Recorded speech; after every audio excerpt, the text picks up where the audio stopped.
Good morning everyone. तो आपका स्वागत है हमारे क्वेश्चन बैंक की इस न्यू सीरीज में। तो हमने 3 वीडियो में देखा था कि कितने क्वेश्चन पूछे थे, कैसे पूछे थे, और उसके साथ हम उसका जो ऑब्जेक्टिव बनने वाला था उसको हम ऑब्जेक्टिव भी बना के लाए हैं, जो कि कहीं ना कहीं पूछा हुआ है। और ये सब बनाए गए नहीं, मतलब कि उसमें से हम खाली टाइपिंग किए हैं, बट ये क्वेश्चन बैंक का ही क्वेश्चन है। तो फिर ये हम देखते हैं इसको क्या बोलता है। क्वेश्चन बोल रहा है प्रकाश के परावर्तन के कितने नियम हैं। तो मैंने फर्स्ट वीडियो में ही बताया था कि प्रकाश के परावर्तन के कितने नियम हैं। 2 नियम बतलाया था। प्रकाश के परावर्तन के 2 नियम बतलाए थे हम, जैसे ऑप्शन बी होगा। और कौन कौन नियम था तो बता देते हैं। पहला था आपतित किरण, आपतित किरण, परावर्तित किरण,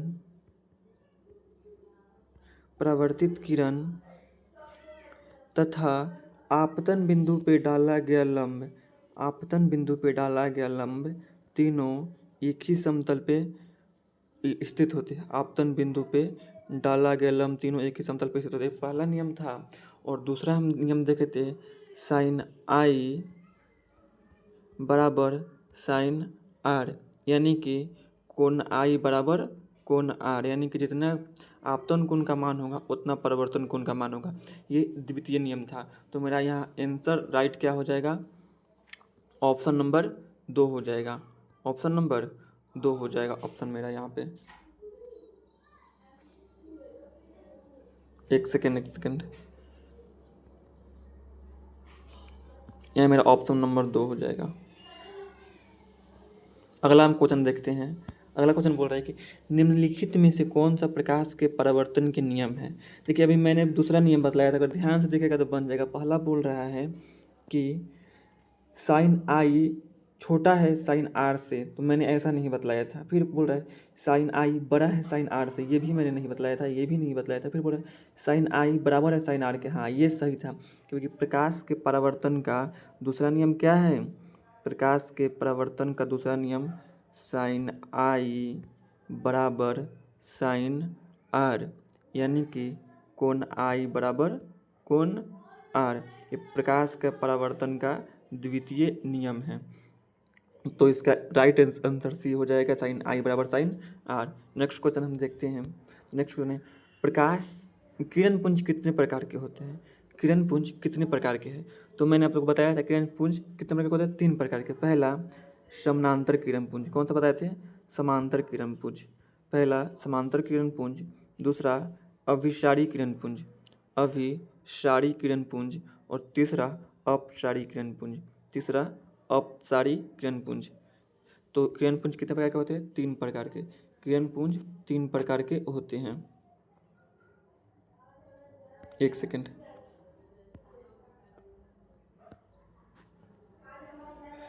किरण पुंज 3 प्रकार के होती हैं, वहाँ लेथी हो गए निकल जा रहे हैं। किरण पुंज 3 प्रकार के होते हैं। अगला क्वेश्चन बोल रहा है प्रकाश किस रेखा में गमन करती है। तो हम अगर फर्स्ट वीडियो आप देखे होंगे तो उसमें को मालूम चला होगा, हम बतलाए थे प्रकाश किस रेखा में गमन करती है। प्रकाश एक किरण के रूप में चलती है। कैसे चलती है, किरण के रूप में चलती है। ऐसे प्रकाश कैसे चलती है, ऐसे किरण के रूप में चल रही है। एक सेकेंड, प्रकाश एक प्रकाश एक किरण के रूप में चल रही है। ये क्या सीधी रेखा या टेढ़ी रेखा है। तो ये पूरी तरह सीधी रेखा है। कैसी रेखा है, सीधी रेखा है, यानी कि प्रकाश एक सीधी रेखा में गमन करती है। कैसी रेखा में, प्रकाश एक सीधी रेखा में गमन करती है। फिर अगला क्वेश्चन बोल रहा है कि किरणों के समूह को क्या बोले थे, मतलब क्या बोलते कहते हैं। तो हम क्या बतलाए थे, किरणों के समूह को क्या बोलते हैं, किरण पुंज बोलते हैं। लेकिन इसमें ऑप्शन देखिएगा बोल दिया है प्रकाश किरण, प्रकाश पुंज, किरण पुंज। देखिए तो जो हम प्रकाश पुंज बोलते हैं ना, उसी का दूसरा नाम है किरण पुंज। तो इसका ऑप्शन सी और डी दोनों हो जाएगा। ऑप्शन सी और डी दोनों इसका आंसर हो जाएगा, सी और डी। काहे कि जिसको हम किरण पुंज बोलते हैं उसी को प्रकाश पुंज बोलते हैं हम, यानी कि प्रकाश पुंज और किरण पुंज दोनों एक ही है। तो ऑप्शन नंबर सी और डी इसका राइट आंसर हो जाएगा। अगला हम देखते हैं। अगला क्वेश्चन बोल रहा है प्रकाश कौन सा तरंग है। प्रकाश कौन सा तरंग है। तो प्रकाश एक विद्युत चुंबकीय तरंग है। कौन सा तरंग है, विद्युत चुंबकीय तरंग है। प्रकाश एक विद्युत चुंबकीय तरंग है, विद्युत चुंबकीय तरंग। और इसको गुजरने के लिए माध्यम की आवश्यकता नहीं होती, इसको गुजरने के लिए माध्यम की आवश्यकता नहीं होती है, माध्यम की आवश्यकता नहीं होती। और इसका निर्वात में चाल, प्रकाश का निर्वात में चाल 3 × 10⁸ मीटर पर सेकंड होता है। 3 × 10⁸ मीटर पर सेकंड। और ये कौन सा तरंग है? यह विद्युत चुम्बकीय तरंग है। प्रकाश एक विद्युत चुम्बकीय तरंग है और इसको गुजरने के लिए माध्यम की आवश्यकता नहीं होती है। नेक्स्ट क्वेश्चन बोल रहा है पश्च दृश्य के रूप में किस दर्पण का उपयोग करते हैं? देखिए पश्च दृश्य यानी कि गाड़ी का साइड मिरर बोल रहा है। क्या बोल रहा है? गाड़ी का साइड मिरर। साइड मिरर, एक मिनट सोचिए आप पहले। जैसे कि हमको बड़ा चीज़ देखना है और मेरे पास छोटा चीज़ है, तो कैसे देखेंगे? तो बड़ा चीज़ को जो छोटा करेगा उसी में देखेंगे। तो छोटा कौन करता है दर्पण में? उत्तल दर्पण करता है। कौन दर्पण करता है? उत्तल दर्पण। हम ट्रिक भी बताए थे कि जो छोटा रहेगा यानी कि उत्तल, ये 3 अक्षर, और अवतल, अवतल। तो जो बड़ा है वो बड़ा प्रतिबिंब बनाएगा, यानी बड़ा बनाएगा। 1 2 3 4 अक्षर का अवतल तो बड़ा बनाएगा, और 3 अक्षर का उत्तल तो छोटा बनाएगा। यानी कि जो छोटा है छोटा प्रतिबिंब बनाएगा और बड़ा है वो बड़ा बनाएगा। तो बोलता है पश्च दृश्य के रूप में किस दर्पण का उपयोग करते हैं? तो छोटा दर्पण कौन सा है? उत्तल दर्पण का उपयोग हम करते हैं। और उसी में समतल दर्पण का उपयोग हम घरों में करते हैं। कौन दर्पण? समतल दर्पण। और अवतल दर्पण का उपयोग हम करते हैं गाड़ी का हेडलाइट।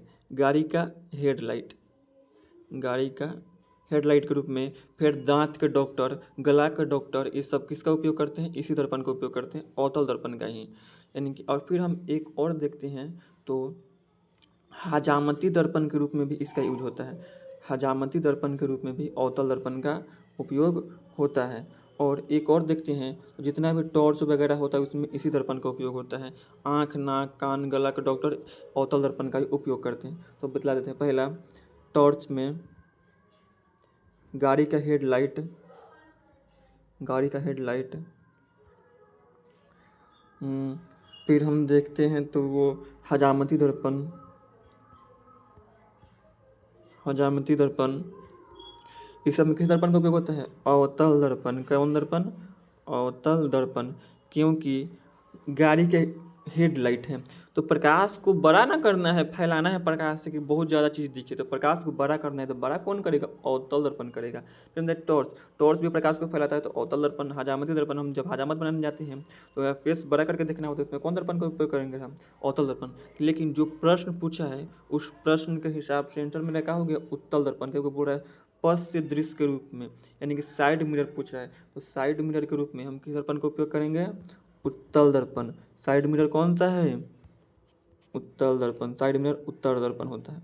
अगला क्वेश्चन देखते हैं हम।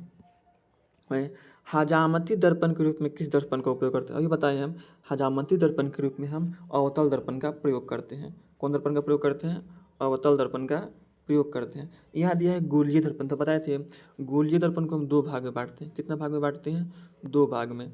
गोलीय दर्पण, जब गोलीय दर्पण को हम 2 भाग में बांटते हैं और इसी से तोड़कर हम बनाते हैं उत्तल दर्पण और अवतल दर्पण।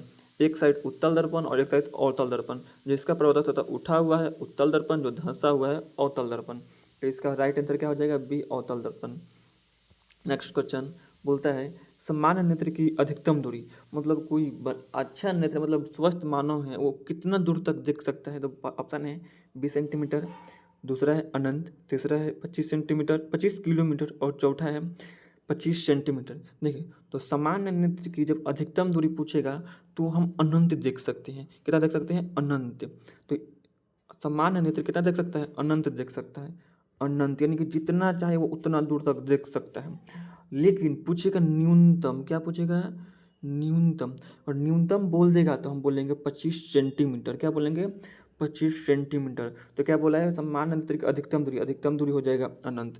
अधिकतम दूरी क्या हो जाएगा? अनंत। अधिकतम दूरी अनंत, अधिकतम दूरी अनंत हो जाएगा। और फिर हम जब देखते हैं ये न्यूनतम दूरी क्या हो जाएगा? तो 25 सेंटीमीटर मानना। तो नेक्स्ट चलते हैं हम। फिर बोल रहे हैं सामान्य नेत्र की न्यूनतम दूरी। आएगा ना क्वेश्चन? न्यूनतम पहला दिया है 20 सेंटीमीटर, दूसरा दिया 10 सेंटीमीटर, तीसरा 25 किलोमीटर। किलोमीटर तो कोई होगा नहीं, और 25 सेंटीमीटर। तो इसका राइट ऑप्शन क्या होगा? 25 सेंटीमीटर। तो ये बहुत ही इंपॉर्टेंट प्रश्न है, मतलब आपको ये याद रखना ही चाहिए। तब तक हम मिलते हैं अब नेक्स्ट वीडियो में, तब तक के लिए बाय बाय।